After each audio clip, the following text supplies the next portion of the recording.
ஒரு கேவலமான அரசாங்கம் என்பதற்கு இதுவே உதாரணம். ஒரு நாட்டில் சட்ட ஒழுங்கு பேணி காக்க வேண்டும். சட்ட ஒழுங்கு சிறப்பாக இருந்தால் தான் மக்கள் பாதுகாப்பாக இருக்க முடியும். ஆனா இந்த ஆட்சியில் சட்ட ஒழுங்குக்கு டிஜிபிக்கோட நிரந்தர டிஜிபி நியமிக்க முடியல.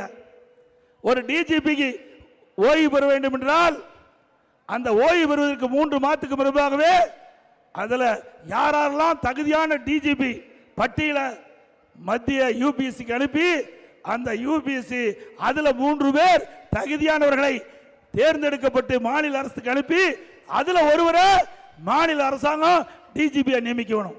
6 மாசம் ஆச்சு, போடவே இல்லை. பிறகு அதுக்கு பொறுப்பு டிஜிபின்னு போட்டாங்க சட்ட ஒழுங்கு.